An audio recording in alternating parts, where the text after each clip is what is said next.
In this video, I'll start off by going over this second link in Step 3, Update the Assignments, which lets you add individual assignments. I go over this first link, Build Groups of Assignments, in a separate video, but I'd like to point it out here because if you defined categories for your assignments, you might want to use this Assignment Builder function because it adds all of the rows you need and it fills in a lot of the information about the assignment names and the possible points for you, and it can save you a lot of time. What I'll show you now is how to add individual assignments.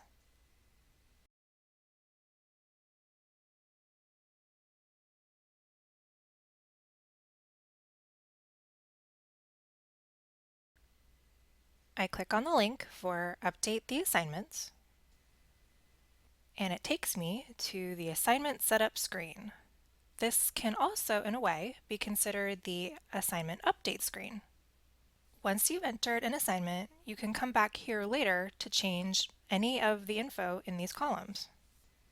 And as a side note, you can also change the sequence number, description, category, possible points, assignment weight, due date, or report view for any assignment on the Gradebook score entry screen. Here, the first column is sequence. I'm going to leave that blank for now, since the sequence in which I view my assignments in my reports will be determined by what I select in Step 5 of the Setup Wizard when I set my display options.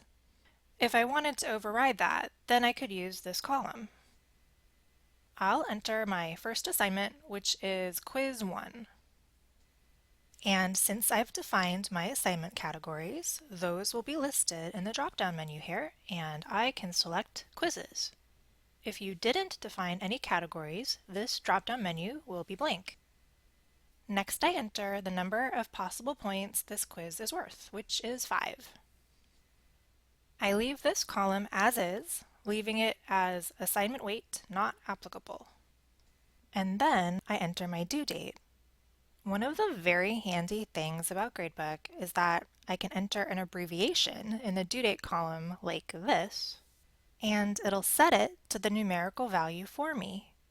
Watch what happens when I scroll down and click Save and Stay. It changed Jan 25 to 1/25/2015, which can actually save a lot of time when you're entering multiple assignments. Just be careful if you're setting up your gradebook in December for a spring semester, because if you type in a due date that's in, say, January or February and don't specify a year, it'll default to the year you're currently in. You might have noticed that after I saved my work, Gradebook changed the blank value in this column to unreported. Let's talk about that. Now, if you've already set your default report view in Step 5 of the Setup Wizard, your choice will automatically appear here after you click Submit. So, if your default report view was description only, for example, and you added some assignments and clicked Save and Stay, this column would automatically be filled in with description only after the screen refreshes. However, I don't have a set default report view yet. I go over how to set your report view in a later video because setting your display options is Step 5 in the Setup Wizard, and at this point we're only at Step 3.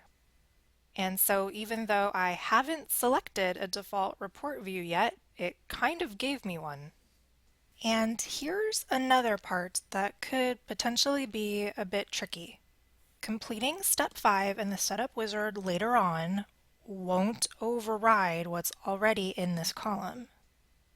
So for example, let's say I created some more assignments and left this column blank, and Gradebook automatically set all of them to unreported after I clicked Submit, like it did for this one. Even if I then went through the rest of the Setup Wizard and in Step 5 set my default report view to description only, doing so doesn't update this column. All the assignments I entered will still be set to unreported, and I would have to go in and manually change them. So what I would have to do, if I didn't want the report view on this screen to default to unreported for all my assignments, I would have to select my report view for each assignment as I created it.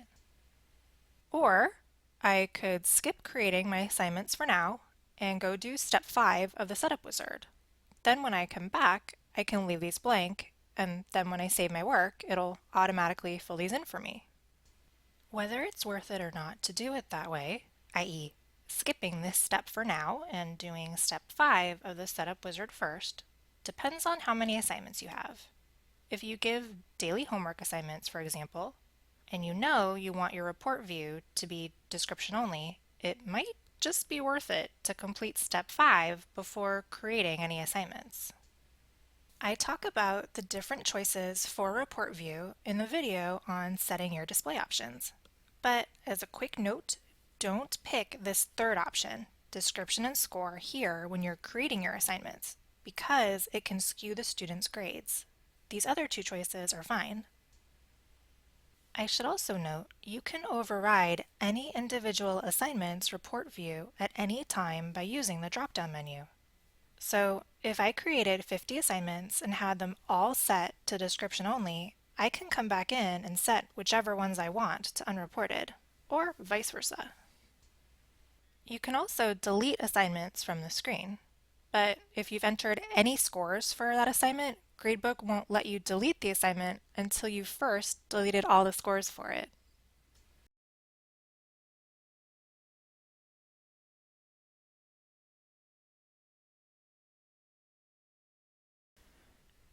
Here I have all my assignments entered for the semester, and I've decided I'd like to offer some extra credit. I don't need to create a category for it. I just enter it here in my list of assignments. And now here's what I do. I set its possible points to 0.01. Now, I could know that I'd like this biography report to be worth 6 extra credit points, or maybe even 11, but what I put here has to be 0.01. Then that way, whatever points the student earns count as a bonus. Adding this 0.01 does mean that your percentage calculations are going to be very slightly off, but since it's only 1/100th of a point, the difference should be immaterial. There's another way to add extra credit. Let's say you just want to add a few bonus questions to a test. You don't have to create a separate extra credit assignment for it. When you're putting in grades in the score entry screen, you can put the extra points in that way. So for example, if a student earned a perfect 35 out of 35 points on the midterm and got all 5 bonus questions right, for a total of 40 points, when you enter the grades, you would just type in 40 for that student's score. Gradebook automatically figures out that the student earned extra credit on that exam.